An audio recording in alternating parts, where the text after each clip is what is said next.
had the whole world at our feet, watching seasons change. Our roads were lined with adventure, mountains in the way couldn't keep us from the sea. Here we stand, open arms. This is home where we are, ever strong in the world that we made. I still hear you in the breeze, see your shadows in the trees, holding on, memories never change.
Hello everyone and good evening. Yeah, so as soon as I can confirm that I can hear myself on YouTube, we can get this thing going. And yes, I can hear myself. So today's moderator is KrzaQ. You can see his nickname here. Yeah, here. So if you have any questions during the live stream, you can, well, point the questions to KrzaQ basically, or if you're on our IRC chat, then just use !Q and then ask the question. And this is basically the only way to send a question to me, because, you know, I don't really read the chat during streaming, but KrzaQ does. And if you have any questions, basically, KrzaQ will let me know.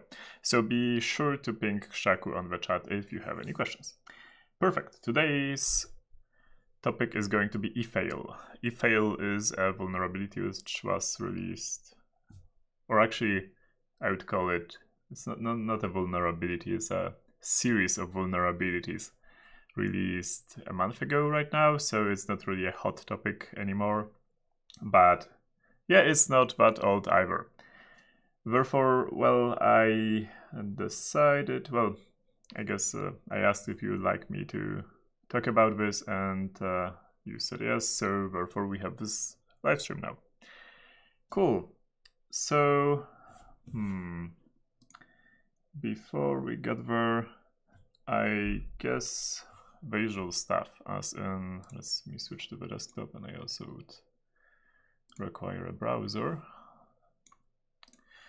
First, let's look at KrzaQ's site, if he did actually publish anything new. Sadly, no.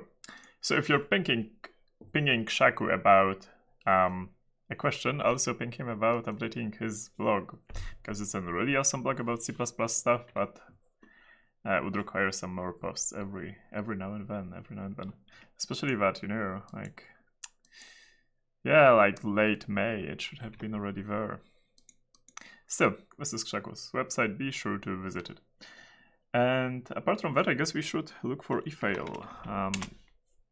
Yes, but it's rather easy. It's efail.de, and this is the whole website. We are not going to look at it too much today, and this is the technical paper. So I'm going to give you a link, I guess.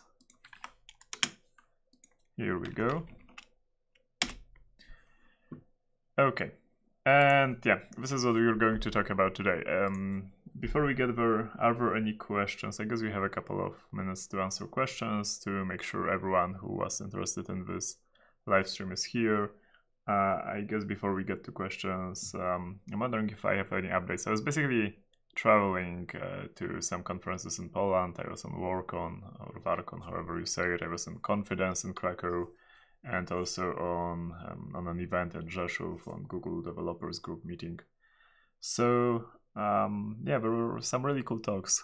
Like, for example, I really enjoyed a talk by Adam Kostrzewa about how costly it is to plant a backdoor in a CPU, and at what stages of producing a CPU could you do it, and how costly is it to detect it, and how feasible is it to detect it. And for example, if an attacker would like to modify just this specific CPU, as in not add a backdoor to the design, but would modify one instance of a CPU, is this feasible? Well, it turns out it's not really. It's not feasible. It's super hard. So yeah, that's basically it was super interesting. And there were a lot of other talks. I guess the Confidence will be releasing the talks in some time, in a couple of months. They usually do. So yeah, I invite you to check it out. Apart from that, the Google CTF will happen soon. It will happen in, we can check, I guess, on, here we go, ctftime.org. Yep.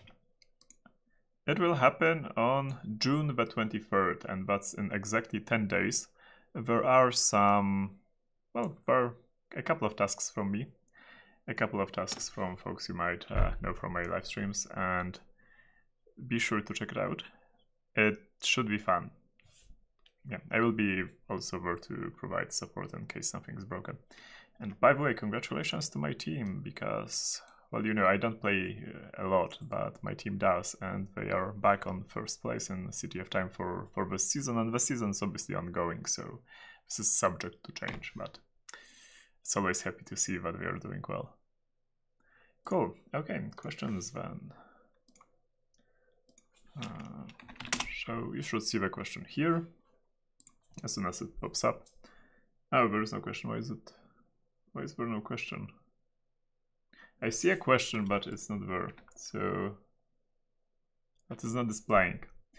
I guess I'm not going to do debugging right now. I'm just going to read the question. The question is HackerOne versus Bugcrowd.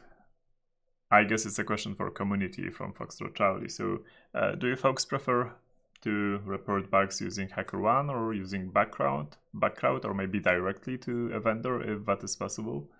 Yeah, let us know. I'm also curious. In all honesty, I think I didn't participate in a lot of bug bounties, but when I did, I always contacted the vendor directly. But I guess currently vendors don't have their own bug bounty programs. They're being handled by the HackerOne and Bugcrowd communities, so that might not be an option anymore. It's a good question, Foxtrot. Thank you. Okay, Przemek says, are cursor files and animated cursor files parsed in the kernel mode or user mode on Windows? If I remember correctly, I think that was user mode, but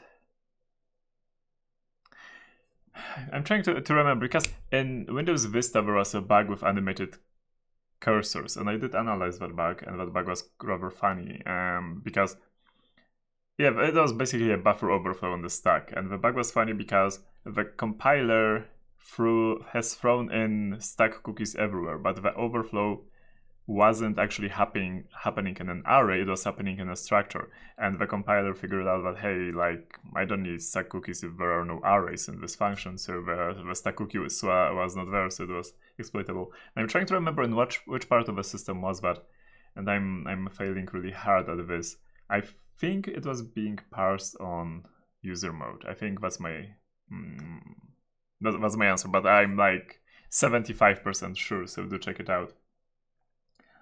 Yeah, and there's always the 25% chance that it's actually parsed in kernel mode because Windows. Why was security of Windows 9X so bad? And this is a fun question. So it's like this. The current family of Windows is based on Windows NT, right? The new technology, which was basically created around the same time when Windows 3.1 or 3.11 was on the market. So, yeah, and the 3.1 and 95 and 98, these windows were basically, you started them from DOS. So you booted into DOS and then you typed win and it executed Windows. Then, and it was in protected mode, obviously. I think everything from Windows 95 on was in protected mode. There were some parts of the system which were running in, I think, like either real mode or something like that. But yeah, apart from that, it was really a single user system. So the file system, FAT, it doesn't have any ACLs. It doesn't have any idea of who is the owner of that file, who can access this file. It doesn't have anything like that. So on the file system level, you already, as a user, you could just like go all around the file system and modify whatever you like. Hey, system file? Sure. Kernel file? Yeah, totally. File with the passwords? Yeah, why not? So that's one of the reasons. And the other reasons was that, well, given this and given that if you would execute a file, you would execute it with full admin privileges because there were no other privileges, there were no multiple users on the system, in a sense of actually having separate access separation. So yeah, there was just like no idea of security in Windows. So. And then they changed it in the new technology line, right? In Windows NT, in Windows 2000, in Windows XP 2003, and so on. It's like a normal multi-user system, so it's being cared for more now. I'm really curious, why are the questions not showing up? Well, whatever. So let me maybe do this. Who cares writes, do you think that in the future PCs will be locked down like smartphones due to text like secure boot, DRM, HDCP, etc.? Well, I guess you answered your own question, right? They will be locked down to some extent, right? I don't think it will be a full lockdown like, we see on game consoles, right? These things are really super locked down. Smartphones, Android ones, are a little bit more open, I guess, in that. But yeah, but there will be things like secure domains, SGX, and so on, where some code can be executed, which probably implements some digital right management, DRMs, probably. What does it really implement? Nobody knows because that code is secret. And in the end, we cannot get access to it unless we, actually hack it some way. So this is already happening, right? And is this a bad thing? Well, I don't like it personally, from a security perspective and so on. I would like to know what's running on my PC. That being said, in reality, I don't know what's running on my PC. I mean, there are so many CPUs on my motherboard, like so many microcontrollers, so many, flashes with firmware, which I never reviewed, or it would be rather hard to review, or even like the microcode in the CPU. So I guess this is kind of a matter of how much of a problem is it for us. I guess for an individual that might be less of a problem than for the country's government and so on. So yeah, I don't think PCs will be fully locked down ever, but there will be these bits and pieces which we cannot really access without some serious hacking. Mateusz writes, what do you think about acquiring GitHub by Microsoft? Is a move to GitLab, does it have any sense now? Yeah, that's curious, right? I was quite surprised by this acquisition, actually. I didn't expect Microsoft to buy GitHub.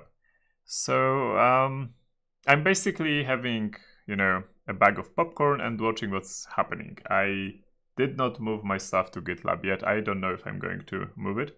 It depends if Microsoft will integrate GitHub with Skype, for example, or if I would have to log in using live.com. If they are not going to integrate it in any way, then I don't mind. I mean, yeah, Microsoft is not, not a terrible company.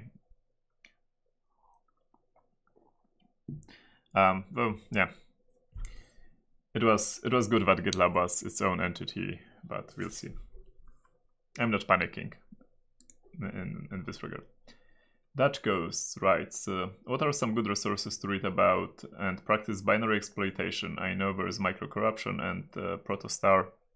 Yeah, there's also what's it called? Like on the wire. Like yeah, let's check it out. WeChal.org is usually the where, or was it .net? Yeah, that was .net. Is usually the place you want to go to get some wargaming sites. Ranking, no, sites. Yeah, here we go. Yeah, I guess Hack the Box is a pretty known one. Pwnable.tw is another one where you would like to, or Kiar, where you would probably want to check them out. Then yeah, Over the Wire. Yeah, so that's the name. Over the Wire is also another one which you might want to check out. So these are basically on WeChal. There are a lot of wargaming sites. It's basically an aggregator for wargaming sites. So if you want to get your hands dirty with hacking, then just go there. And as for resources, I actually don't know, because in all honesty, there has been a rather long time from when I did learn this stuff, so I don't know what are the most current resources which you could learn from. So yeah, I don't know. If anyone on the chat have any suggestions, just throw them out there. Dark Knight says, hi, what is the best way to look up a file type format like PNG or something? If by lookup you mean look up the specification, or do you mean like figure out what is the file format, like as in you have a binary blob and what format is this? In the second case, like file command on Linux, right? So that uses libmagic, and libmagic is a set of signatures. Now, if that wasn't the question, how do you, what are the resources to look for file formats? And a long time ago, there was a site called What's It? What's It? Yeah, I don't think it exists anymore. What's .org? Yeah, I guess like. Yeah, this was a site, but I think it's down now. It was working still a year ago, and that was a huge repository of file formats. So you might want to actually look in the web archive for it. Apart from that, well, the file format is something, but let's see what kind of information is actually here. In all honesty, I use mostly, okay, here we go. Well, there is some information here, not a lot. But something. If there are a lot of links, which is also a good thing, I guess. Like further information and so on. So yeah, you might want to check out file format info. It's like basically the result which you are bound to find when Googling for something. It always appears there. And apart from that, I always use Wikipedia. Like, Wikipedia is pretty good when it comes to file format resources. And apart from that, like, for example, WikiPNG. Oh, that's the Polish wiki. Let's switch to English. Yeah, for example, like, there are the chunks, some auxiliary chunks, critical chunks. There are formats here as well, like what kind of... Yeah. Oh, for example, the compression is really well described on Wikipedia. How does the filtering before deflating and PNG works and so on. So Wikipedia has a surprising amount of good information on file formats. Apart from that, there are also some forensics Wikipedias, for example, which have some more information. So let's try for forensicswiki png. Let's see if, yeah, forensicswiki.org. And this they usually have good links, and sometimes for more weird formats I found more information on this Wikipedia than on this wiki page than the original Wikipedia. And yeah, apart from that, like just googling, like the name and specification, the name and format, the name and reference guide or reference, you could usually find something. If that fails, look for a program which can open it, especially an open source program. Maybe there are some links in the comments, or you can just read the implementation. Okay, let's do one more question. I see there are some more, but let's do one more question and jump into today's topic. And then we'll do more questions later on. Okay, zipper line vulnerability was a common WebCTF challenge, or is it something other than a symlink? I don't know what this zipper line thing is. I mean, I know that Live Overflow put it in his video. Live Overflow's video on zipslip is really cool, so you might want to check it out. Let's just go over. Yeah, here we go. Yeah, like this one. So check it out. He basically comments on these vulnerabilities, but I didn't read about the zipper. I think is that one, right? Or that was the zipper down, not zipper line, by the way. If that's what you meant, by the way.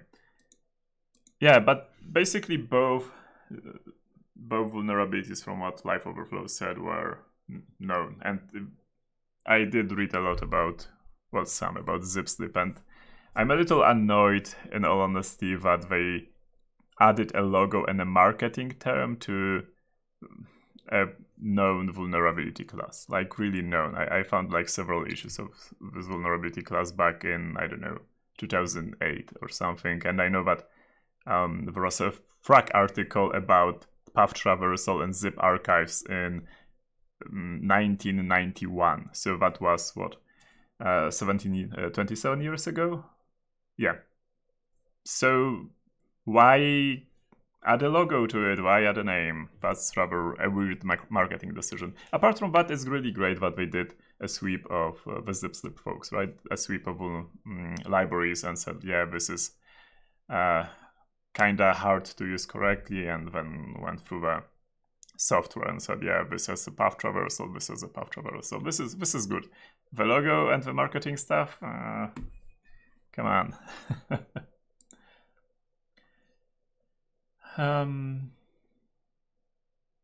Okay, I guess there are some more questions, but let's, as I said, jump to today's topic, and then we can go back to that, to the questions later on. Cool. So, Efail. This is the paper, by the way. Efail, breaking S, MIME, and open BGP email encryption using exfiltration channel. I don't know why this is a draft version. I downloaded it from the original site, but it says draft. Okay. And it was done by several people. You can look at their names here. So that's Damian, Christian, Jens, Fabian, Sebastian, Simon, Juraj, I guess, and Jörg, I guess. Sorry, I butcher names usually. Anyway, I read the paper, like, you know, the abstract and so on, and a few first pages of the paper when it came out, and I was like, yeah, that's a neat trick. Yeah, not bad, not bad. Then I read the rest of the paper and I was like, yeah, that's actually a really good trick. So I guess it's a kind of acquired taste when you start reading into the depths what they actually did. The initial idea is trivial. When you start digging into the extensions of the initial idea, this is where things get really cool. That being said, I will probably chat only about the basic idea today, mostly because I didn't fully get the latter parts running and when playing with this today. But maybe we'll try. Let's see how much time we have. So, okay, let's start with the basics. We have a mail client, right? This is a mail client, this is Thunderbird, and this is Thunderbird in a version which is vulnerable. A rather old one. This this is from a year ago, basically, so I'm pretty sure it's vulnerable. That being said, all versions of Thunderbird were vulnerable to this. Now, the idea is that we want to send an email between two clients. I'm going to send an email to myself, but myself is going to be on this virtual machine. And yeah, and I have this one mailbox set up, which is called tester@example.com or tester@example.com, however you want to pronounce it. And the other client was this one, which is sender@example.com. Obviously, I do not have an email in the sender nor example nor tester@example.com, so I kind of cheated here. But I will explain my setup later. Yeah, and I want to send an email, like let's assume that sender sends like some secret messages to tester. And I'm an attacker, and as an attacker, what I can do is I can access either tester's like pop3/IMAP traffic, or sender's like SMTP traffic, or the traffic somewhere in the between. So I basically get the message, the encrypted message, and that's about it. And I'm probably man in the middle as well. So for some variants of this attack, I need to be a man in the middle. I need to see the traffic which the tester sends. Otherwise, otherwise that's basically it. So, sorry, there are already some hard prerequisites to this. You do need to have the encrypted message. If you don't have the encrypted message, you cannot really do anything. Apart from that, there are some other warnings which pop up, but we'll handle these as well. Cool. So, I'm going to basically talk today only about secure MIME, like s/MIME, because it's super similar to OpenPGP, but easier to set up. Yeah. To set it up, I basically needed to generate certificates, like a certificate for the tester, a certificate for the sender. Look at that part. So tools, options, certificates, manage. Yeah, and this thing is the certificate for the sender. A certificate is basically, private public key. It's basically RSA in this case. I generated keys with RSA, and this is and this is my certificate, which is for tester@example.com, and it's in your certificates tab. Both certificates are self-signed, as in I actually generated an authority, and the authority had to be added to here, and that's fine because again the attack has nothing to do with these certificates. It has to do with traffic in between them, encrypted using them. So okay, let's send an email from one person to the other, so from sender to tester, and without encryption, because I need to show you my setup. Tester@example.com, yeah, and in security I'm not marking anything, so this is not encrypted. And send. Okay, sending the message failed. And here's where we get to my setup. So to actually play with this, I decided, hey, it will be a great idea to write my own POP3 and SMTP servers, right? It wasn't a bad idea, actually. In all honesty, it was fast. So I'm going to show you my code now. I apologize for its quality, but it was coded in a really fast fashion. Let's start with I guess we were sending, so let's start maybe with SMTP server. I will show you the code later on for this. It's like, upload the code to my GitHub so you can check it out, but it's trivial. This is just like some helper functions for the sockets, the one I usually use. I create a listening socket on this address, listen to it, get one connection, and then exit, basically. And then I send this is somebody connects, like the mail client connects and wants to send something. So I tell it, whatever, hello, whatever, and then start processing. And it works like this. This is basically like sending an email and receiving an email. It's a text protocol. So it sends a command, like the client sends a command, for example, auth to to authenticate itself, or actually auth without anything else means show me how can I authenticate myself, like using which mechanisms. And I just reply with whatever, yeah, you're authenticated.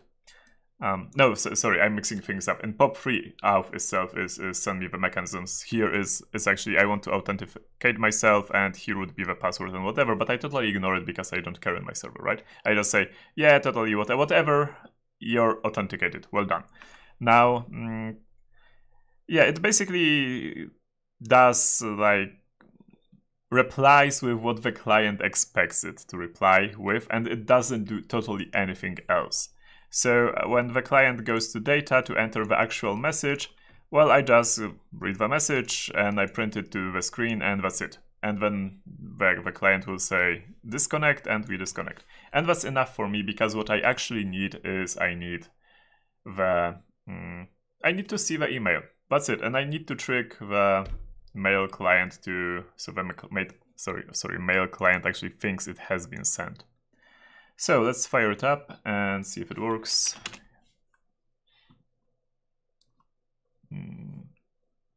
Okay. SMTP, and I'm going to, let's maybe do it like this. Sorry, where was my email? This is my virtual machine. This is my email. Okay, yeah, it failed. It's fine. Here we go. Send. Yeah, and send. As you can see, the window disappeared. That means that the client thinks the message has actually been correctly sent, which is fine. Let's see at the traffic. This is like the C:* space is from my client. You might have seen it in the printf there. So this is what I'm getting, the server is getting from Thunderbird. And yeah, and this is what I'm replying basically. So it says hello, which is extended hello. Then I reply with something. I copied it from Wikipedia. Then it says it wants to send a mail from sender, and I'm fine with that. It wants to send it to tester at example, and again, I'm fine with that. Yeah, whatever, you can send from whatever to whatever. And then it wants to enter the data, so I tell it, yeah, do enter the data. This is, by the way, the reply code, which it's kind of like HTTP reply codes, basically. But at different values, obviously. And this is the typical mail header we see in the client. So to, from, it can be like you could put anything here and it will be spoofed, right? Because emails work that way. Subject, message ID, which is a unique identifier of a thread, if I remember correctly.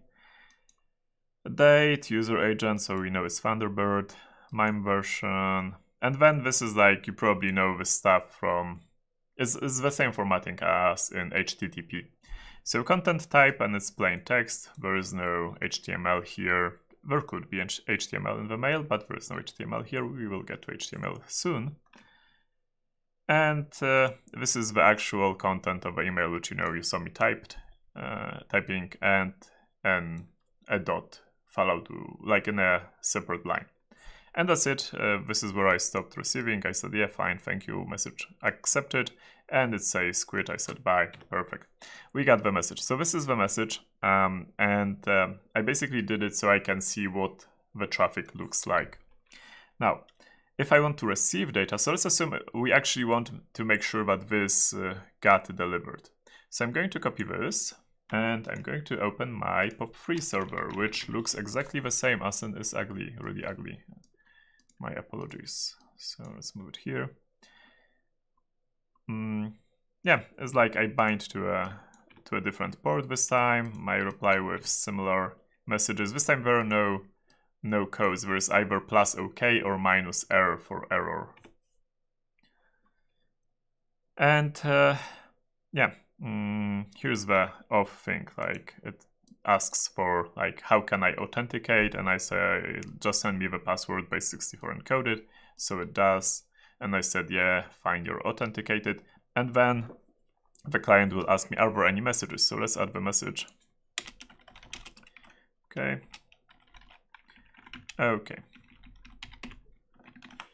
And the way it works is that when it does, for example, stat means how many messages are there in total and how many bytes are they, like what was the size of all the messages. So yeah, it basically like just gets the messages, adds their size, and replies with that. There's no magic here. That's about it. That's a somewhat functional POP3 server, but this is what we're be going to using today. And I wanted to do it this way because I wanted to fully control the message, right? I didn't want it to be, for example, for an SMTP server, which I would be using for testing, tell me, oh, you cannot do that, oh, you cannot do that, or we detected something and fixed it for you. So I would prefer to have full control of a packet because it makes it easier to understand the vulnerability itself, and this is what I was going after, right? And not about getting like perfect email functionality. So let's run this. So POP3, here we go, and where's the virtual machine? Okay.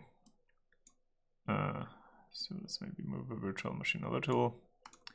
Get messages, click, and it connected, and it got in the inbox a new message. So let's look at the traffic here.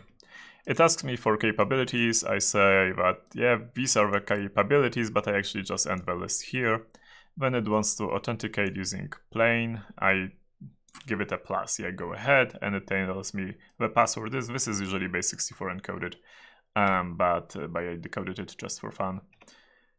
Then, yeah, how many emails are they? I said there's one email, and its total size of all the emails is 407. Then it lists the messages, and there's only one email of this size, and then retrieves the first message. So I send it the message which you saw. And then in the end, it says, okay, I've received the message, I copied it locally, so you can now remove it from the server. And I said, yeah, I removed it, which I don't, by the way, I don't remove it, it's still there. Cool. Perfect. So let's look at the email, and the email, as you can see, arrived correctly. I think we can look at the source of it.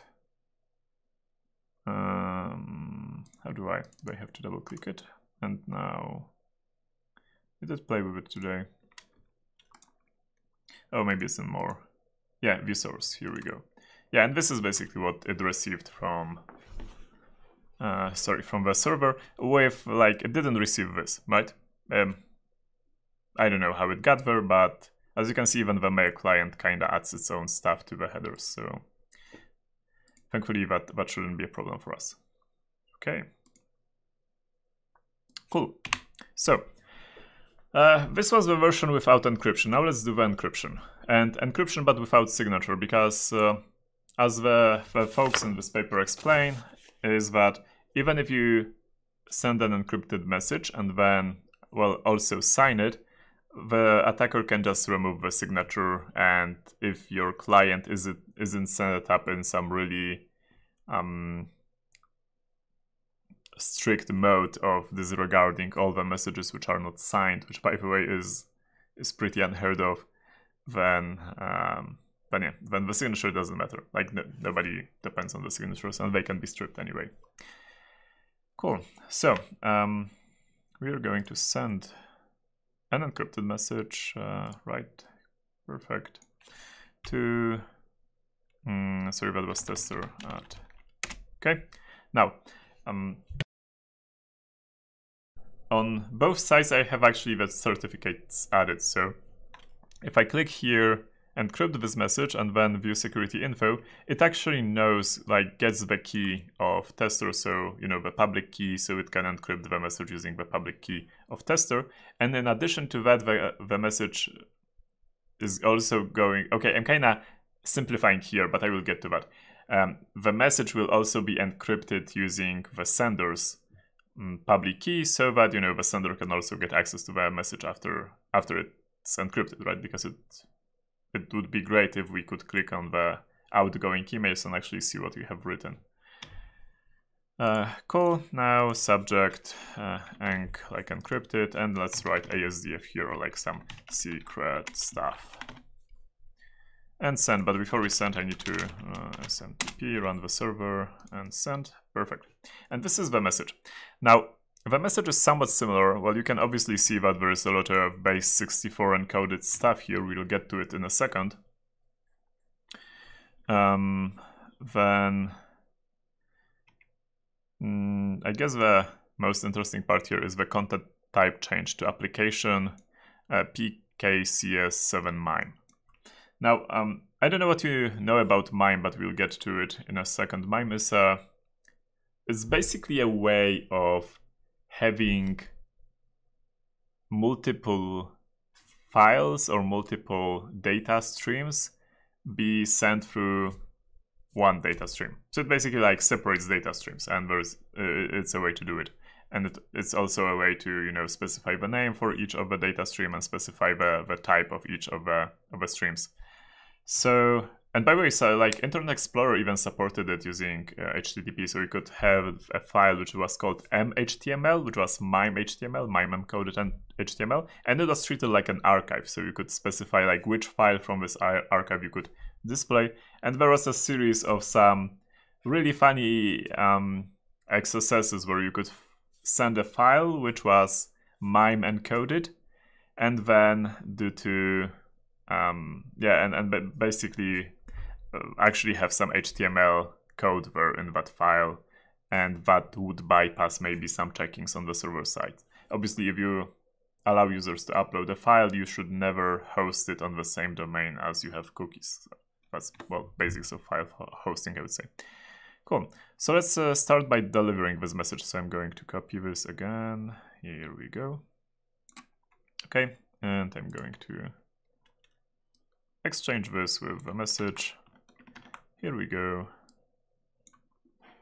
It's fine. It looks fine. I'm going to start the POP3 server, and I'm going to switch back to the VM get message, and we have it encrypted. And as you can see, it decrypted itself, because Thunderbird knows my key. I gave it my key, therefore it was able to decrypt it. And if we look at the source code, so let's do it again, more resource.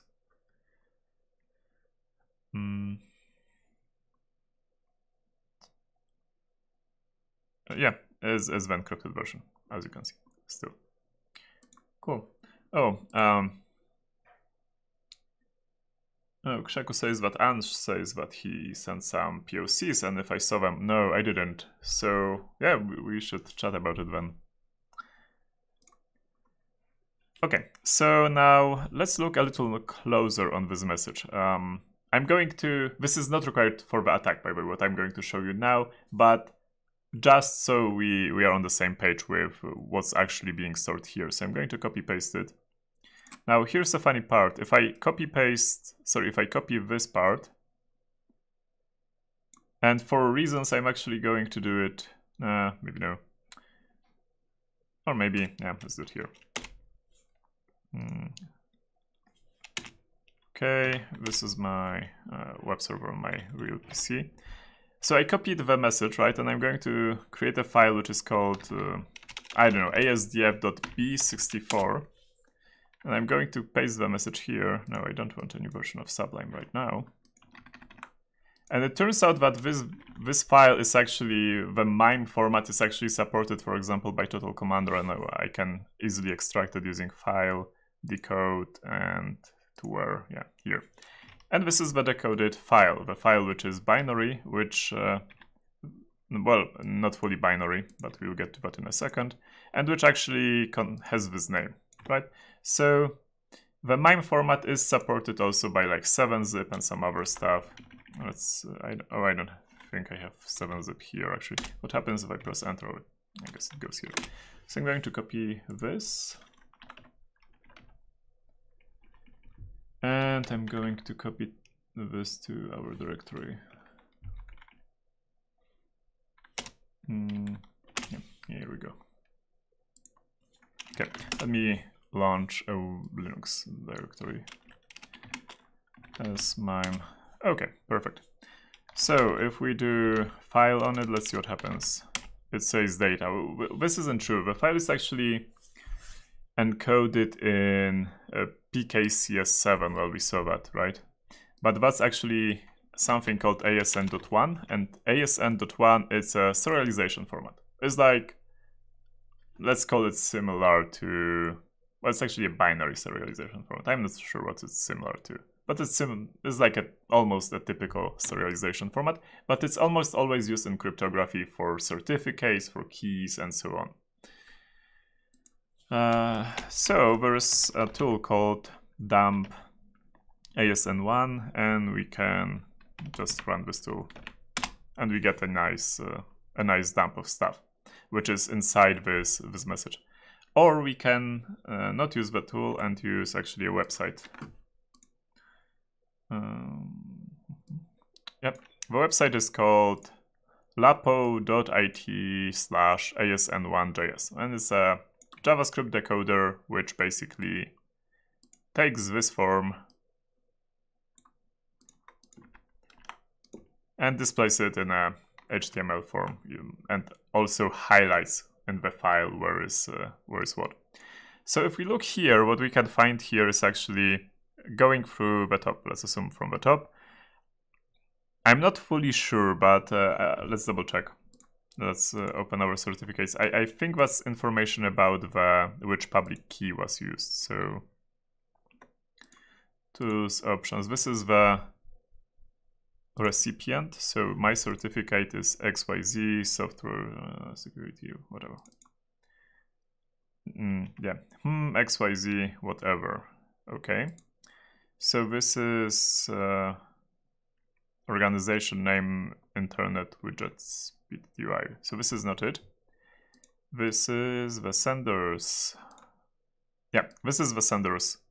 Information about the sender's public key, because as I told you, the data is encrypted by both the sender's key and the recipient's key. And this isn't true. The data is not encrypted by their keys. What actually happens is that the data is encrypted using a random key and a random symmetric cryptography key, like for example AES or DES. In this case it's triple DES, I think.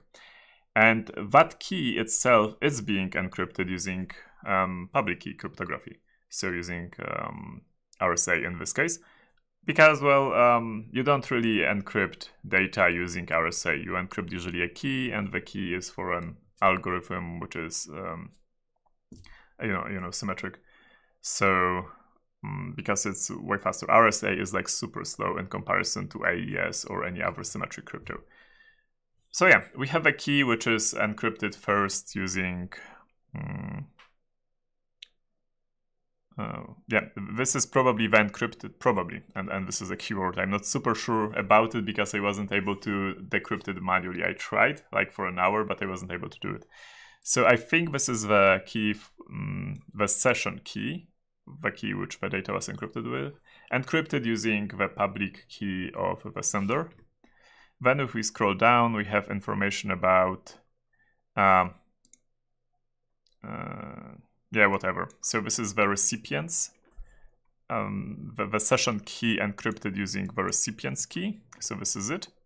And then if we go below that, this is the actual data. This is, it's not a lot of it. And this is the data which was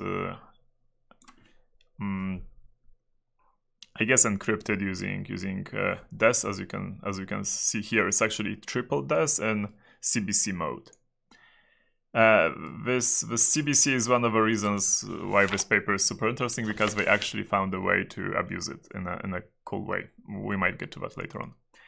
And I guess either this value or the beginning of this value is the IV for CBC. I'm not super sure. Again, I wasn't able to fully decrypt it. So yeah, this is the content of the message. If you would like to play with it and try to decrypt it manually, and you actually succeed with decrypting it manually, then please let me know. There might have been some problems with my RSA implementation, because it wasn't really an implementation, it was just doing power over modulo, so yeah, whatever. And we might get actually to that representation later on, because it's the second part of this paper is about it. Now, let's say we are an attacker and we actually hijacked this message, right? How do we decrypt it? And this is where things gets really funny. What we do is we create a new email. And the new email contains this encrypted data, but it contains also some other things. So you probably remember when I told you that, hey, the The main thing is actually like an archive, and you can put multiple files there or multiple streams of data. So let's see what happens if we do something like this. I'm going to remove it for a second. How am I going to remove it? I'm going to call it like this. Okay. Let's create another message. And yeah, the other messages actually has to be a little different, but I'm going to copy most of it anyway. Yeah, like let's do, where's the subject? I wanted to change the subject. ASDF. We can keep everything else. Now, content type. And I'm actually going to cheat and look through the paper because they have the headers which I need. Yeah, so the content type is basically the same thing if you do HTML forms, right? You probably know this content type is multi-part / mixed and boundary. And in boundary you give it like any string. ASDF is a good string enough. Cool. And now basically what we do is we can create several streams of data, starting with the boundary, and then we put, well, we could put content type here. Type here, let's say text plain, and then we put the data, and then we again put the boundary, and we put another part of the text, and we put another boundary and another part of the text. Let's do like this: text 1, text 2, text 3, and now we finish the email with the boundary with 2 dashes at the end. Cool. Okay, and now we can, yeah, let's see what happens. How does the email look like if it's actually split into 3 data files? Because this, you can assume that each section is actually a separate file. So I'm going to use pop3, and let's get it. Here we go. Yeah, and it looks like this. So it's basically nice enough, the email client is nice enough to display one section after the other, basically, unless something is defined that, hey, this is an attachment, it's not going to be displayed as an attachment, it's just going to be merged into the one email. Well, I guess you can see the like HRs here, right? The horizontal lines, but that's fine. Cool. So the authors of this paper invented something really magical. They decided that, hey, let's put in the middle section the encrypted data. So they put the encrypted data here, and let's put an HTML tag here, the beginning of an HTML tag here, and the end of HTML tag here, so that all this data is actually inside the HTML tag. Now what will happen is that the email client, Thunderbird, in this case a vulnerable email client, will detect that, hey, this is encrypted, so I'm going to decrypt it, and it will decrypt it in place. So when it starts showing the email, it's actually opening of an HTML tag, decrypted data, and then closing of an HTML tag. So the tag proposed in the original paper is like this: text HTML, and we start with emg src equals to, let's do this, http, and we have to connect somewhere. 2.1.2.9, let's assume this. And no closing. Here I'm going to paste the encrypted stuff, and here's another part which is closing the tag. Okay, now it depends actually what the client does, but I know that double quote doesn't give great results in terms of Thunderbird, but if you use a single quote, it's a little better. So let's use a single quote. And in the middle, as I said, you give it this, basically, which is the encrypted data. So I'm just going to copy paste it. It's text 2. Here we go.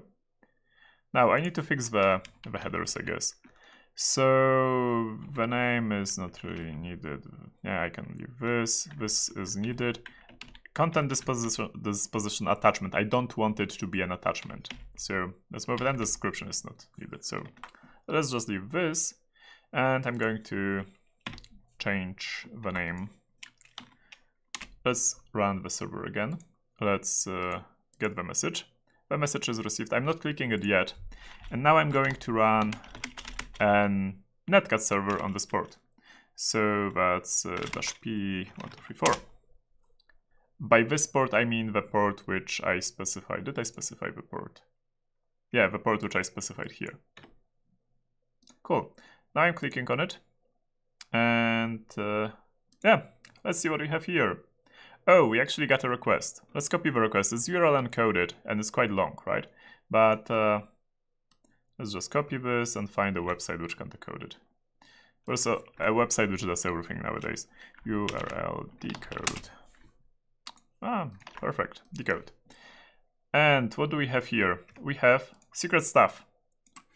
So basically what happened is that the mail client decoded the message, and then the message became part of an image tag, right? It became this URL. So if we jump here, it's like here suddenly this part became this, and this URL was fetched, and it went to our server because I specified the address here, right? So it went to our server, decrypted in the decrypted form, as you can see. So thank you. We didn't have to do anything. There is no cryptography here, right? This is like a simple trick in the end, but this is what it is in the first part of the paper. And I'm actually quite... I love it. I mean, I totally love it. It's like... It's hilarious. The question is, what could the... how can we fix it, right? And one thing is, perhaps if you have an email which is split into several pieces, perhaps each should be rendered in its own HTML content. So therefore, the start of an image tag would be here, and it would display, you know, the usual icon of a broken like file, right? It's broken. So yeah, and then we probably would get like this here, and this would contain just the decrypted message. So the context would not be concatenated together as it happened now. And that's not a bad idea. That being said, in the second part of the paper, they actually show that, oh, that doesn't give anything to the defenders anyway. So let's do a couple of questions, and then let's jump to the second part of the paper. I'm not sure how much I can show you about the second part from the paper, but we can try, right? We still have, let's say, like half an hour, maybe a little more, so we can get somewhere. And let's do a couple of questions now. So let's see if my magical script is actually working.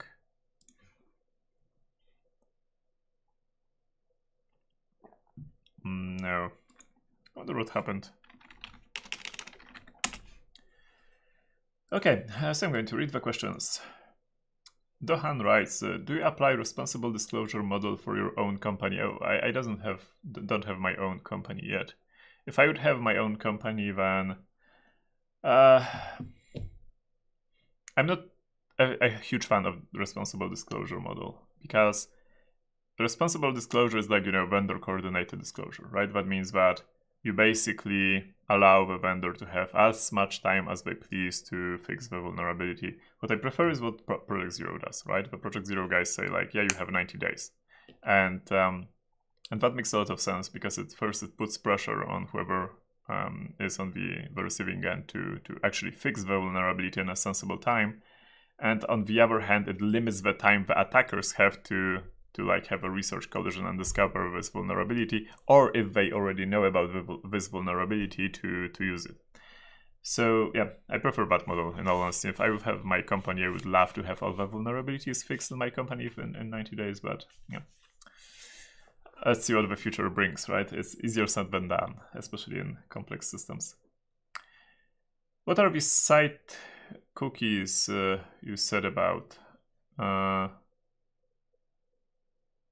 Stack cookies. You probably mean, Przemek, the stack cookies on, you know, on the buffer. sorry, on the stack.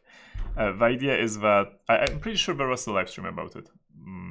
I did a live stream on stack cookies, but basically the idea is that if you have a buffer in a function, or actually if you have a function on the stack, like the data of a function, then usually at the end there is the return address. So before the return address, you want to put a random value, which is known to you but unknown to the attacker. And if the attacker has a buffer overflow and overrides this value, then you can easily detect it, because at the end of a function, before using the return address, you can say that, hey, this value changed, it's no longer what it was supposed to be.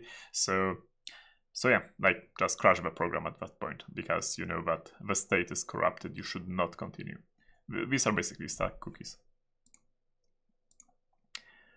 Achilles says, will there be an OS dev on next stream? No. Maybe someday. Who cares, right? What do you think about new European Union copyright law? I need to check if it affects Switzerland. Switzerland, thankfully, is not in the EU, but it does share some laws with it anyway. I hope the law will not get passed from what I've heard about it, but I didn't read the actual law, so I cannot comment it fully. But yeah, I saw the panic about memes being illegal and so on. So hopefully it's not. If that's the case, it will not be passed. Terber's Survisor writes, unrelated. How do you handle out of memory mallocs? Oh, how do you handle out of memory mallocs? Well, malloc, in case it runs out of memory or it gets... Well, okay, so it's like this, because it's actually, you know, several stacks, several layers of memory allocations going on, and malloc is the user mode allocator, but in the end, sometimes it needs to ask the system for actual virtual memory to be allocated. And if the system at some point says it tells malloc, like, or actually the system knows it ran out of memory, two things can happen. Either it can tell malloc, yeah, like, no, that's not happening, I'm not giving you any more memory. And this can happen, like, for several reasons. Or if there is a hard quota which is being reached, then the operating system can just kill the process, because the process used too much memory, right? So, assuming the first case, malloc will return null, like 0, address 0, right? Because it has a special meaning in C and C++. And what the application should do, it should detect and do whatever makes sense in a given context, as in a context without memory. Perhaps the application is smart enough to be able to deallocate some stuff and then retry with the allocation. But usually what happens is that, you know, it's a cascade of failures and the application crashes sooner or later due to an unhandled null in the malloc or something. So you should handle it gracefully, basically. You should check whether malloc returned null, or whether new through an exception, or new if you say no throw, also returned null. And either just tell the user, yeah, you need to free some memory, or and you know, pause the execution of the application. That's pretty graceful. Or if you have some buffers, some cache buffers, which you can free, which don't matter to you, or you can like, yeah, let's assume free, then do that. Otherwise, just exit. Just tell the user I ran out of memory and exit. Unless you need to store some data, obviously. What sources do you follow for development in InfoSec? I have several blogs and I mean like 100 blogs in my RSS channel, and apart from that, maybe more. And apart from that, I have I follow a lot of people on Twitter. So these were my usual two sources. The third source is actually you folks, because it turns out that whenever something interesting happens in InfoSec, I get a lot of messages around it, and I actually appreciate it. So thank you for sending them. Even as, you know, if it's redundant, I don't mind. I don't mind getting like 5 messages about Efail, for example. That's cool. Let me know. I'm always curious in this stuff. So yeah, thank you. Okay, I do see that. So that's I wonder if my if YouTube still works, because it stopped working for me, but I can see that Obs still is sending the signal. So do let me know in the chat if you could, if it's still working.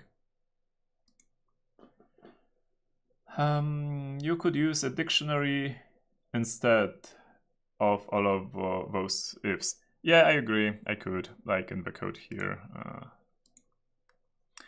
I could use a dictionary here totally, but I actually thought I will have less ifs there, and in the end, I just decided to copy paste it. This code was written seriously in like 15 minutes. And using like, let's see if it works now. No, okay, add this message. Does it work now? No, okay, add this message. That's not true. It was more like, does it work now? No. What is this message? Google, Google, Google, Google. Oh, it's this. Okay, reply with this. Yeah, but that's more of a process. But I'm never going to use it for anything. I didn't want to create, clean code where it just doesn't matter. Which protocol is used to send emails between different email servers? SMTP. This protocol is used to do this, which is implemented here. Yeah, you can. Basically, it works like this. If you have a domain where you want to send an email, like for example, my email is ginvail@coldwind.pl, as you probably know. It's on my blog, so it's not a secret, right? You can do ns lookup. There is then mx register. Oh, Sebastian, thank you for your donation today. Hi, hello. Yeah, basically there's an mx record in DNSs which tells you where you have to connect to which server, right? So mx and let's try my coldwind.pl, right? You know what? I never remember how to do it from nslookup. Let's do it from host. Coldwind.pl. Yeah, and it says that coldwind.pl is handled by this address. So now we know where to connect, and we can connect to like MC. The port is 25, by the way, for unencrypted traffic. This and port 25, and this is the this is basically my an SMTP server which is handling. Oh, thank you for another donation, Sebastian. Yeah, this is basically how it works. And if this server would be, and it is actually a forwarding server, it would check where it's supposed to forward using exactly the same mechanism, and it would go there. So yeah, so that's it. Does this vulnerability depend whether a client is using PO3 or IMAP? No, it doesn't. It totally doesn't matter. What about the topic for tomorrow? I don't know yet. It's probably going to be random stuff tomorrow. I don't have a good idea for tomorrow's topic. Shouldn't boundaries be different and in pairs? No, they don't have to be different. I mean, you use one boundary for the whole MIME file. How Mac should work on encrypted emails on Efail? Mac as in message and authentication code. Well, it should basically be mandatory, right? Because if you encrypt and don't sign, then that means the attacker can play with your bytes, and this is what you're going to do in a few moments, right? So yeah, if you encrypt, your signature should be mandatory, one way or the other. Whatever mechanism you choose, it should be mandatory. What's the best way to handle the memory access violation exceptions? Nuke it from orbit, basically. Yeah, like if you get an exception like memory access violation, that means that something is terribly wrong in your process and you should not continue processing. So the proper way to handle it is basically have some other process pick up your data, like the state of registers and so on, and log it somewhere for you to look at it. But do not continue execution. Can you enlarge yourself a bit? Is this enough? do neural nets. Yeah, I'm not that good in neural nets. The last time I did programming in neural nets, using neural nets, was 2005, 2006, something like that. Where do you live now? Is that a question for me even? I live in Zurich, in Switzerland. Cool. Let's get back to the topic. I guess we can disconnect here.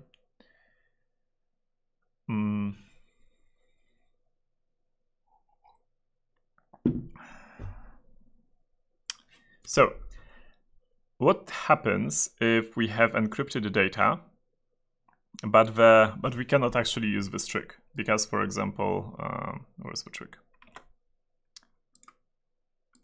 Yeah, use this trick with opening an unclosed image tag. By the way, this image tag isn't the only way to do it. There are other also ways to do it. But we only have like this encrypted blob, and because, like, for example, we cannot add any text to it, we can only operate on the encrypted blob. What do we do then? Now, what the authors of this paper suggest, and it's basically try to modify what you have, and they gave basically two. Oh, thank you for the donation, Payadam. Ooh, this donation UI looks awesome. Let me trigger it. Thank you. I spent quite a lot of time coding it. It's in JavaScript, by the way. It's surprisingly fun to do animations in JavaScript, by the way. Yeah, so basically they suggested two scenarios. In one scenario, which is the easier one, you reuse blocks of encrypted text in assuming you know their content. If you know their content, then you can do some magic. And there you actually just need to have man in the middle. You don't need to even have your own server anywhere. So that's that. And the other thing they suggested, if you want to be a little more fancy about it, then abuse the CBC mode for encryption. And I guess we can play with it a little, but I will need a new message which is a little larger than this one. And for the first variant, it actually needs to contain also some specific data and format it in a specific way. So you know what, I'm actually going to do it in here. Yeah, okay, so this is my notepad, properly named as usual. Yeah, basically the example they gave is that if you at the end you have some signature, like a signature of somebody, like a ASDF, right? And then there is some, I don't know, company image, company logo, whatever. And there is some secret here you want to leak. So this is secret. And oh, thank you for another donation, Walter. Let's DDoS the stream with donations. It would be a good problem to have. Also, I don't think you can DDoS it. This is not a challenge. Like, I'm not challenging, but you cannot DDoS the donations. Yeah, try it. Anyway, so yeah, you basically have something at the beginning, and then you say like a secret, and the secret is going to be this thing. It cannot be too long. Yeah, 8 characters is perfect.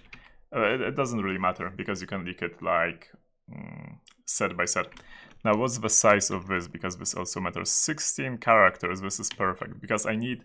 So what the mode I'm using here is actually, as I mentioned, a triple des, and triple des has blocks of 8 bytes, and it's in CBC mode. So I'm going to CBC mode. So that means that every 8 blocks in my text. So let's look at this text. The 8 block is this 5, 6, 7, 8 here, then secret here. Yeah, each of these is a separate block, right? Now, each of these is going to be encrypted separately from all the other blocks by 3 des, but there's a twist here, but let me get to that in a second. Which means that, well, block ciphers operate only on blocks of code. So it like gets this input, gets the key, and it basically does magic, which looks like this, and it and something's comes out which is also the same size, but is like a mix of bits where you cannot without the key determine what was there. So block ciphers work this way, right? You have all the data is split into blocks, and the blocks are encrypted separately. And there is obviously the long story of what do you do with the last block, which is, for example, only 4 bytes, right? But let's not go into padding oracles. Isn't DES deprecated? So DES itself is deprecated. Triple DES, I'm not sure. It's basically what my default setting in OpenSSL generated for keys. And I think that this is what Thunderbird chooses for encryption. Personally, I wouldn't use it. I would use AES, because why not, right? But so surprisingly, the authors of the paper say that it would be easier, this attack would be easier with AES, because in AES you have blocks which are 16 bytes and not 8 bytes, and thus makes it a little bit easier. This is about variant 2, not this variant, by the way. Cool, so yeah, now the CBC mode works like this. Apart from these blocks, there's also like an initial block here, which is known to everyone. It's public. It's called IV, like initialization vector. And to encrypt a block, what you basically do is and let me try to get it correct. You get the plain text. JS, thank you for the donation. Thanks again for everything and stay awesome. Okay, thank you for the kind words. Yeah, you basically take the plain text, you XOR it with whatever was before. So IV is the initialization vector, so you XOR it. I'm not sure this is the XOR sign, but whatever. And this is what you write in the no. This is what you put into 3Ds here in this case. 3Ds, right? And whatever is encrypted is your output in the cipher message, in the encrypted message. And then when you encrypt the second block, what you do is you XOR the second block with this block encrypted. So with this basically, right? You XOR it. And after XORing it, you again feed it to triple DES with the keys and so on, and you get another encrypted message and so on and so on. So you basically always grab the previous cipher text, you encrypt it with current plain text, sorry, you XOR it with current plain text, and so you fold it basically, right? And you then encrypt this with triple DES. So while decrypting stuff, you do the opposite, right? So you basically again, the IV is known, so you decrypt whatever was here. Yeah, you decrypt this, and then you have something which is basically an XOR of the IV and the first block. So you XOR it again with the IV and XOR. If you XOR something twice with the same thing, it basically nullifies its out. So it decrypts itself in XOR. So yeah, so it gets dexored. And you get the plain text. And then you do it again and again, which basically means that if you grab like this block and grab this block in encrypted forms, let's assume that we actually know what we want to leak, and these are in encrypted forms. And you put them here. I started writing IMG, right? So this will be SRC, and it will be something here. And if you'd put these blocks in an encrypted form here, the decryption for this block will fail, because the previous block will not match what there should be, because there is the, when you XOR it, you will get garbage. But the decryption of this block will be fine, because to decrypt this block, you need to basically take this block, the previous block, in an encrypted form, and you will have it in the encrypted form, so that's fine. So what happens in the decryption, when the client decrypts it, it gets EMG, SRC, and then like some link here, then garbage, because you decrypted 8 bytes of garbage, is with 8 bytes, let's assume it's 8 bytes, it's 8 bytes. And then you get the secret message, which we wanted. Now, is it a problem that we get garbage there? Like that we get actually garbage here? Sorry. here, but we get garbage. No, because it will get URL encoded. So we don't care. So yeah, that's about it. Basically, if you have, but you do need for this attack, you do need the image source or another exfiltration, like an exfiltration gadget somewhere in the message. So let's assume we have, just for simplicity, I'm going to put my server here. It doesn't have to be my server because I'm assuming man in the middle. You know what? I actually don't have to do this if I have Wireshark installed on this machine. Do I have Wireshark? I do not have Wireshark, and I'm not going to install Wireshark now. So yeah, for simplicity, I'm going to put my server here. 192.168. Yeah. Okay. And like img.png, because why not? Yeah, this is like company logo. Company logo. Okay, this is fine. This is the signature, and this should be fine. This should work fine. I'm going to add some padding here. Yeah, a couple of bytes. How many bytes did I add? 11. Or am I going to add padding? No, I'm not going to add padding. I'm just going to use this. So now I need to send this message. Sorry, this is not my client. And I need to run a SMTP server again. Yeah, SMTP server. Let's call it a server. Let's be kind and call it a server.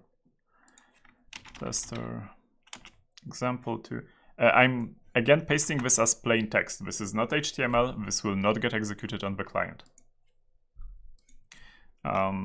Secret stuff. Why not? Security, encrypted but not signed. Again, signing doesn't matter in this case. And we have the message. So I'm going to copy this message. And this is the message we'll be operating on, by the way. Like in this form, I'm not going to add any. Well, I'm going to add one header, but that's in a sec. So I'm going to leave this here, and I'm going to go back to this message. I'm going to update, upload my certificates as well if you want to play with it, by the way. So, yeah. Okay, and let's deliver. Okay, good message, secret stuff. Here we go. And as you can see, it's a link, right? But it's this isn't really HTML, so it wasn't displayed as HTML. Because the encrypted messages was set to be sent as text plain. It's a setting in Thunderbird, which I did set. So by default, it would be HTML. But to make things easier. Now, let's assume I'm on the, on the wire. I hijacked this, so I can now play with it a little more. First thing I'm going to do is, can I change the content type? Oh, I am. No, I think I messed it up a little, because the encrypted message will should have been actually HTML, but whatever. Let's leave it as this, because if I leave it like this, I can always click a link, and in all honesty, it's easier to see what I'm doing here. So maybe the data will not leak, and it should have been text HTML, but let's leave it. Now, this is the data. I'm actually going to do something like this. I'm going to grab this data, and I'm going to put %s here, and put data.encode and base 64 here. And my data is going to be, well, the data which you saw, but decoded. So decode base 64. And furthermore, it's not only that it's decoded. Sorry, I need to convert it to string because I'm going to cast it to a byte array. So byte array here. Okay. And yeah. And apart from that, I am going to paste this data again to the website. So let's go to here and decode it. Because I need to know where the encrypted message is, and the encrypted message is here, offset 1312. and length is 3 plus 2, so I guess like, yeah, this is the encrypted message. And I will start by just changing a single byte, and we'll see what happens.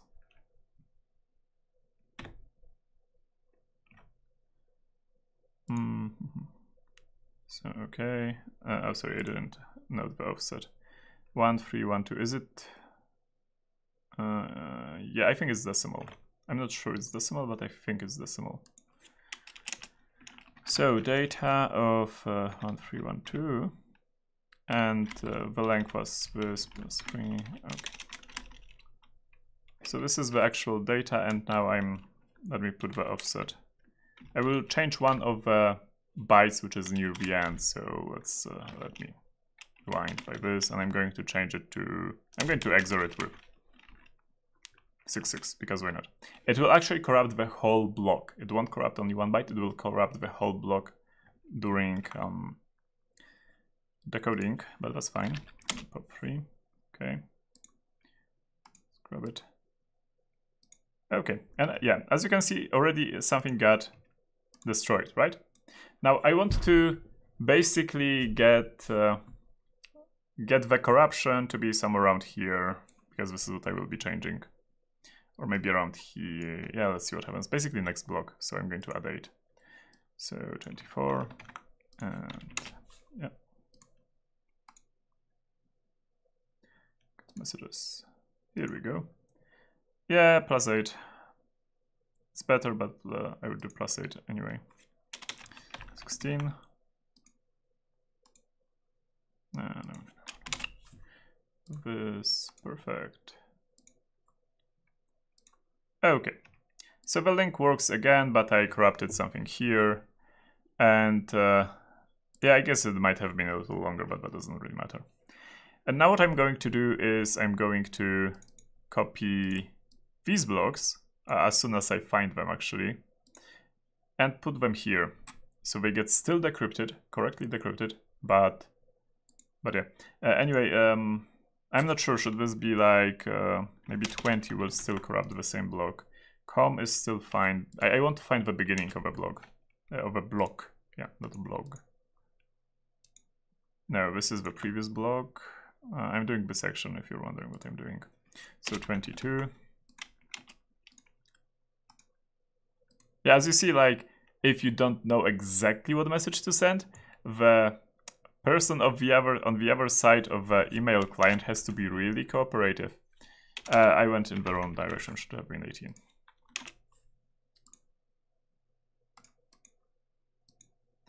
Okay, no, this is not correct either.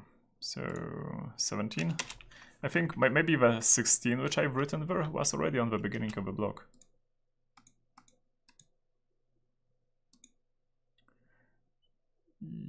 What happened here? Yeah, I think the 16 was actually on the beginning of the block already.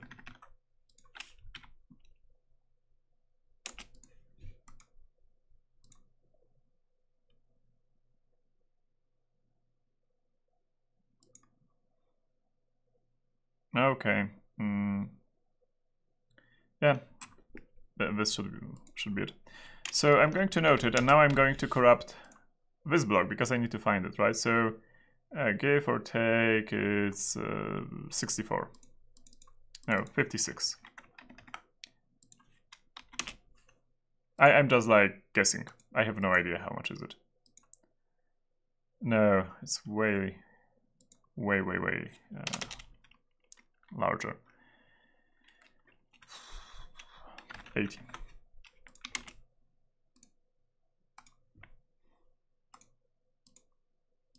Okay, yeah, 80. I hit exactly the decoded part, but I need to get the previous block, so.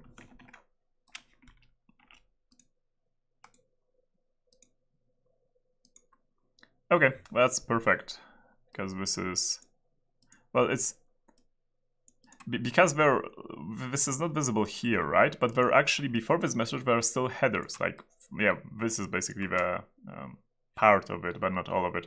The headers like content type, text plain, blah, blah, blah, and this actually misaligned my, where the blocks are, so that's why it didn't align so nice at as in the previous case, but it's enough for me to leak this, so let's try to leak this.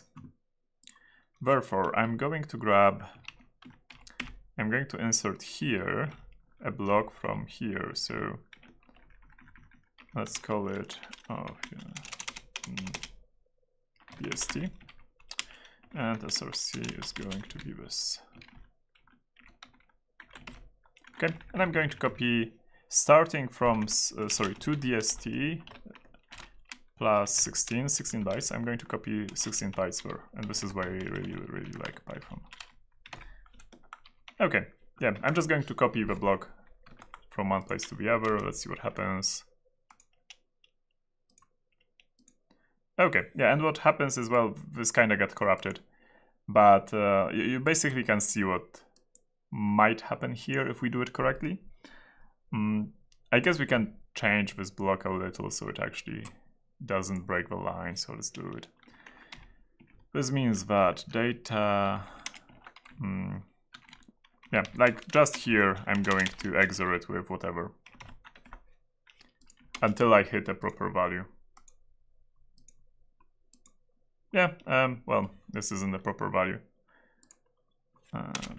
Or even if I change one bit, by the way, it should change the whole block. Yeah, okay, and here we go. We have a link which, looks like this. So if somebody would click it or something, let's actually run the server. Yeah, if somebody would click it, or it would get exfiltrated. And again, if this message would actually be text / HTML, we wouldn't have to even click it, right? There's one thing which I'm not sure I said, but oh, it actually started the browser, wow. But just in case I didn't say it, normally Thunderbird doesn't display images. It actually requires you to click allow displaying images from the site or display this image only once. This is, a privacy problem, but somebody, if the image would be fetched from the server, when you look at the email, somebody on the other side could say, yeah, you have received the email, and this is a privacy problem. So mail clients have this protection that you, it doesn't fetch any remote images unless you explicitly instruct it to do so. And I did already whitelist my domain. This is why this is working. But yeah, it's basically the assumption there is that there is one way or the other to either convince the user to click it, or the thing described in this paper was that, hey, let's just create an HTML email, which is a huge form, and if somebody clicks anywhere in the email, it's actually the form gets sent. And yeah, it's like pretty sure that somebody is going to click anywhere in the email. So this is the easy variant, basically, of the second part of the paper, where they did, where they did basically have already something like this in the email, and the email was again HTML, and this can be anything as long as it's HTTP, because that way, if you're on a man in the middle, you can listen to the traffic of the host. You will know that the request is going out anyway. Okay, now the last part of the paper is actually a known plaintext attack, or a partial known plaintext attack. So it goes like this. If you know part of a message, like for example, you know that before this, at the beginning, there is an content type. There probably is encrypted content type or something like that. If that's the case, then what you can do is you can choose a different IV vector or modify the previous block in a way that after XORing the previous block with the decrypted data, the known decrypted data, it will become whatever you like. And we can try to do it here. Let's assume that we actually know the content of this message. I'm not going to change this message. Let's backtrack the changes. So let's do this. No, I want to run the pub server. Yeah, let's assume that we actually know the message and we want to change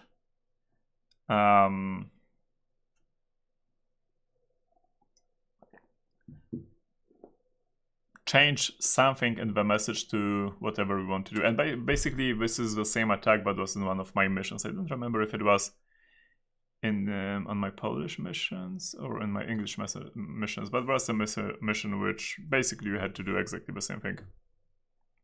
So first we need to select a block, and let's assume that for some reason I want to change this IP,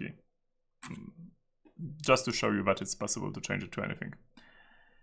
First I need to, well, find that block in the code, so let's do this. And I'm just going to corrupt it, I guess, at this point.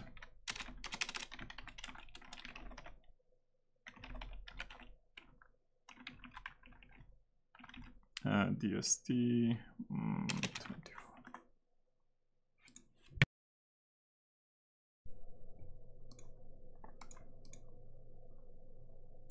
Okay, and no, even before that, because I wanted to change this part.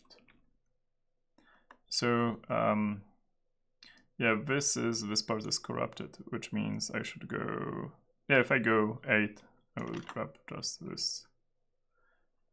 Do I have any nodes? Yeah, I do. How many bytes did I copy? I copied, okay, so this is the known plain text. Let's assume this is the known plain text. Now let's corrupt it. So let's go 32. Here we go.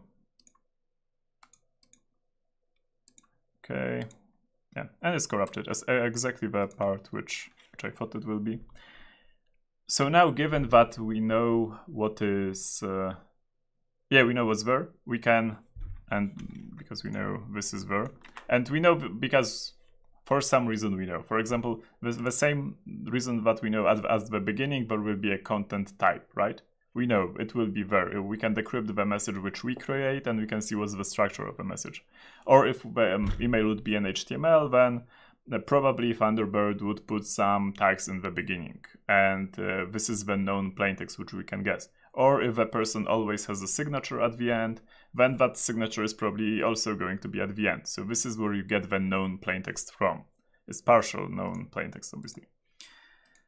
So what we're going to do is we're going to grab this, and we're going to put it, you know what, I'm going to make a, yeah, we're going to put it in the block before that, because we are going to corrupt the block before that as well. So -8 plus, yeah, -8 here and -8 here. And this is the encrypted data. So this will be XORed with the decrypted data, and the decrypted data is also this, which means we basically end up at having just zeros everywhere. But we don't want zeros, and because we don't want zeros, I'm going to write an XOR function. So A, B, I'm just going to XOR A with B. I'm assuming they're the same size. So A is byte array of A, B is byte array of B, and I'm going to do like 4. I know I'm XORing 8 bytes, so A of I, XOR with B of I,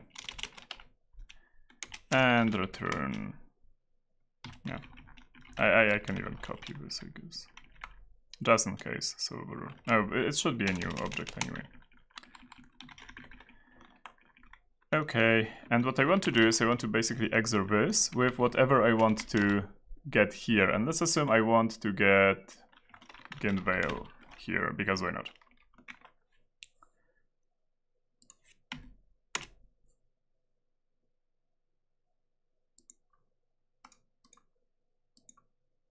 And it failed miserably, but that's fine. Let's try to debug it.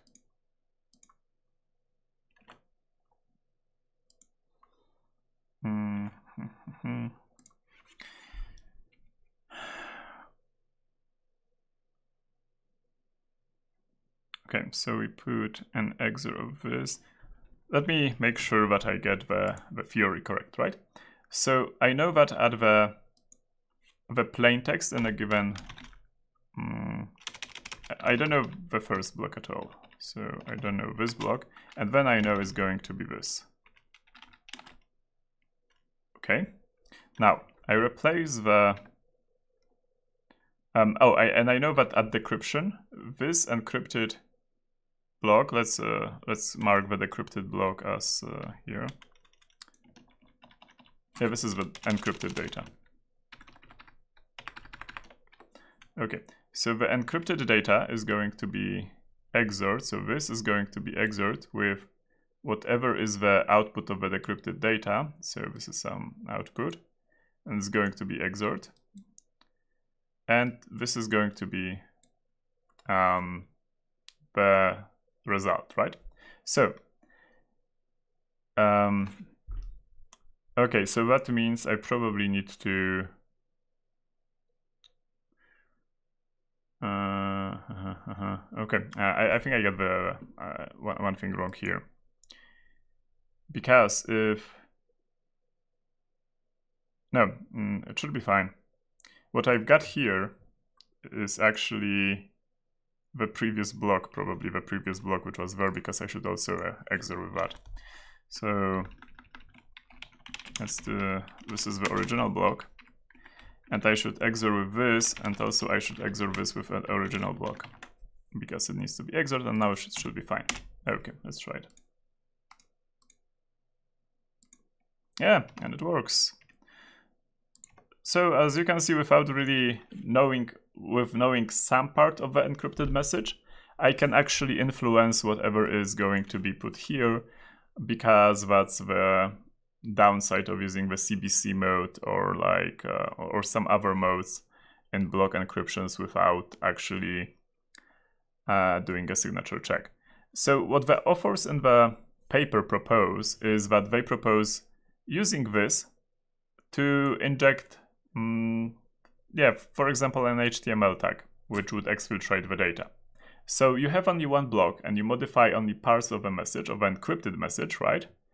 And using small chunks, basically small gadgets, let's call it, or that's how they basically call it, you can add HTML code, which then exfiltrates the data on when decrypting. And yeah, for example, I could replace the beginning or even the headers which are here with a tag which would exfiltrate the secret message, and that's the idea in the second part of the paper. Now they actually talk about a lot of more stuff about ideas, which tags to use, how to exfiltrate it. Can you use CSS? Can you use other HTML tags? Can you do this on OpenPGP? Or and also like what clients are, what methods can you use for which client, for which email client. So yeah, that's actually pretty awesome. I really like this attack, and I really like how the way they abuse, CBC mode. Abusing the CBC mode is nothing new. What's new here is basically using this for OpenPGP and for SMIME, and using the client to actually decrypt the message for us to a way we want it. So that's really cool. And they also talk about prior art, basically. So I guess that's it. I'm going to upload some stuff. I'm going to upload, I guess, my certificates. I'm going to upload the source code of my servers, right? So you can play with it. And if you have any questions, just ask them, and I'm going to answer them for the next, I guess, 10 minutes or 15 minutes. So yeah. Thank you for watching. I guess you're off if you have better things to do. Okay, question number 1 from Live Overflow. Thoughts on Efail hype? Malformed image tags have been used to leak data for a long time. Gadgets they introduced are same principle as padding Oracle. Imo cool application, but not new. I'm not sure it's the same as padding Oracle. I think that's a little different idea. But yeah, as I said, like changing random stuff in a message which uses CBC or other stuff, this is not new. And they say this is not new, right? Leaking stuff with image tags, that's not new either. What's new, I guess, is that they actually put it all together to form this thing which does decrypt the message in the end, using, you know, having this prerequisites met. So I think it's cool. I'm not a huge fan of naming vulnerabilities and making logos for them and web pages and so on. Though I am going to do it with my future vulnerabilities. I will use a heavy metal name generator probably for them. This should be fun. Anyway, so I'm on the hype. I'm a little skeptical as always, but apart from that, yeah, it's a cool bug. I mean, I don't mind. It's way better than zip slip, right? In terms of marketing, I would say. Yeah, like this year's Pony Awards will be so much fun, especially the marketing categories. Does it use S boxes?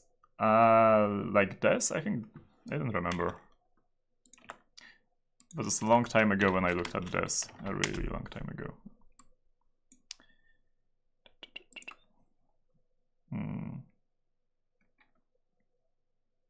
Oh, there are so many successors. S-box.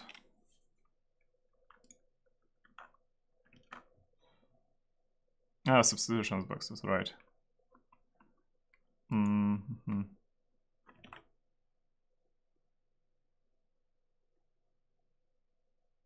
I don't know. I mean, you can read on Wikipedia. So yeah, I'm just looking at Wikipedia basically, and they do mention something about S-boxes, so I guess it is using S-boxes. But again, it was a long time ago when I looked at this. Frank writes, if a connection to mail server is encrypted itself by TLS, is this bug still the case? This is a good question, Przemek, an excellent question. It's like this. If the whole pipeline, like the whole, you know, from end to end, everything is TLS, it should be fine unless somebody actually hacks on one of the servers and then just gets the decrypted data. Yeah. But I guess I'm not sure that's actually the case. Like for many emails, when you send your emails, I think on Gmail, it actually tells you whether the whole path was encrypted, or like at least parts of a path, and there's some like broken lock or something icon if part of a path wasn't encrypted.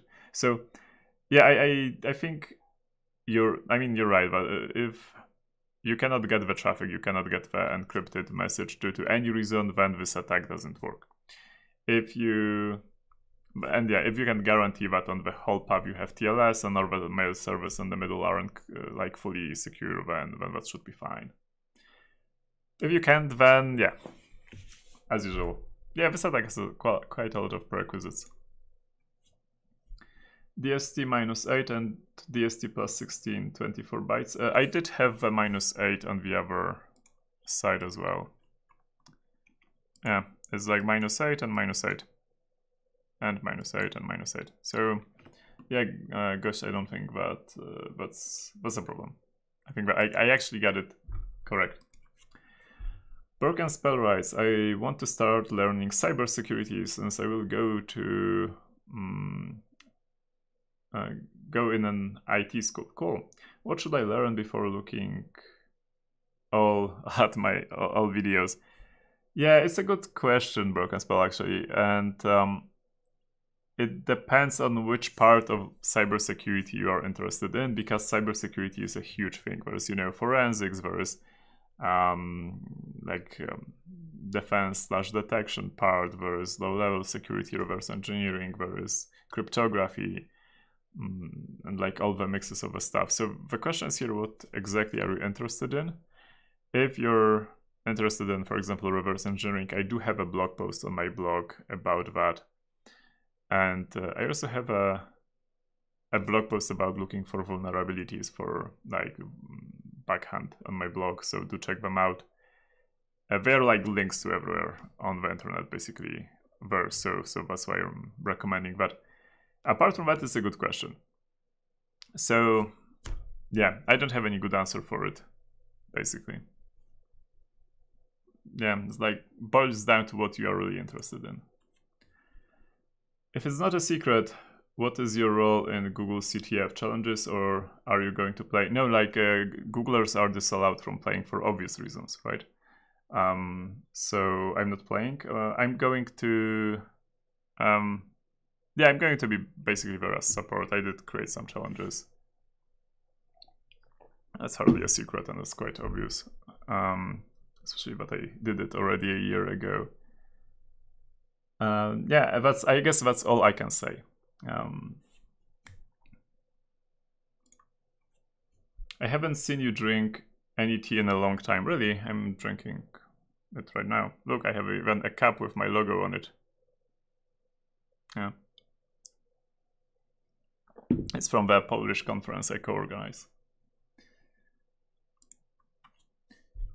How do you manage and back up your SSH and GPG keys? It's a good question.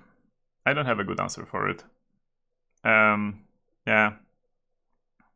It's basically like, yeah, but I'm not sure I should reveal it either. But in the past I experimented with, for example, paper storage, as in you print it in like QR code-like style and put it in your vault. And it's obviously in an encrypted form, so when somebody scans it, they still need a decryption key for it. That's one way to do it, I guess. Then just put it on a hard drive and store the hard drive safely. It can be in an encrypted form too, because why not? But yeah, that's basically like a usual way to do backups, like have them in a safe place, ideally encrypted. The Ninja Dave, how do the researchers who find these vulnerabilities make money? I don't know about these folks. These folks seems to be from the university, another university, and a company. Well, most folk just work for a living, right? Like I do, right? Because there are companies which would like you to review their code and so on. So this is how usually folks in security work and make money. Apart from that, bug bounties. The best supervisor writes mind equals blown. I'm not sure about what, but I guess I'm happy. Yeah. Frozen writes, is there any website that publishes new InfoSec hacking papers to read?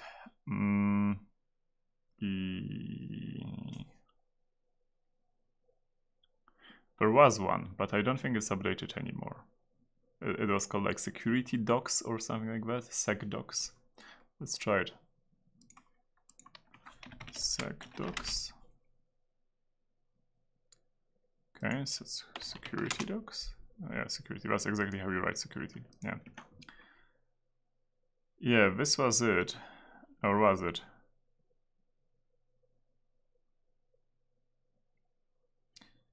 Yeah, maybe it's even this one, but it's not updated anymore.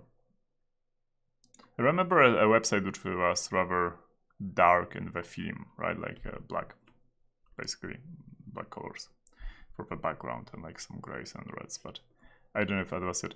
Apart from that, I mean, just follow folks on Twitter, like security related folks, and you will get quite a lot of links to papers as they are published. I also have a group called, it's in Polish, Ciekawe Papierki, but I send there a lot of English stuff. If you go to, let's just look for it. It's interesting papers, Ciekawe Papierki. Yeah. Feel free to subscribe there. I try to send links there to interesting stuff. But fair warning, it's stuff I find interesting and stuff which I want to read later on.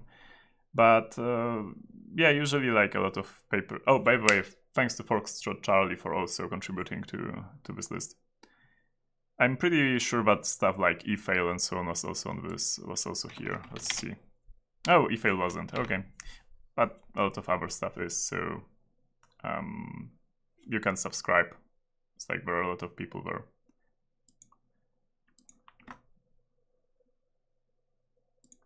Apart from that, I don't really know. Martin writes, Again, so what's your strongest side in IT security? I don't know if I have one. I basically am terrible at everything. But yeah, I have the most experience, I guess, with, you know, reverse engineering, some with low-level security, but I would love to be better at heap exploitation. Some from web security, a little less from cryptography. And yeah, I guess these are my strongest ones. Some in steganography as well, but I'm not sure you actually counted there. And some experience in pen testing. In all honesty, I feel like better at programming than security. But it's like in both of these things, there's a lot to learn still. Do you have pressure to provide good vulnerabilities in your job time? Wink if Google does not allow you to answer. What if I wink twice? Does it like mean... No, I cannot even... If I wink twice, I cannot even say what does it mean, but I winked twice. Anyway, well, I do security reviews, right? One way or the other in my job, so... it's not about finding vulnerabilities, it's about making sure that the given product or thing is secure. So if I find a vulnerability, that's good, and if I don't find any, that's even better, right? But because that maybe means that the programmers did a great job, or maybe means I'm terrible at looking for vulnerabilities. Like, it's security, you never know, right? So yeah, that's all I can say. Then Gość tries to do an XSS, and thankfully, so Gość, your question with the XSS is actually spot on. I'm pretty sure we did find an XSS in that place which you tried to XSS. And the last question: how did they do .app domains so that they can be used only with SSL? I guess it's a browser side thing, like browsers enforce it. I don't see any other way. But maybe, but I don't see any other way. Cool. So I guess that's it.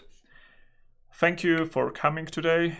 And yeah, there's no mission today. My apologies. See you tomorrow if you speak Polish on my Polish live stream. And otherwise, see you next week. If you have any good ideas for topics, do let me know. I still have a huge list to look through, but any ideas are awesome. Thank you to KrzaQ for being my moderator today, and thank you to Foxtrot Charlie for also helping with some stuff today. So I guess that's it. Thank you, and see you next week.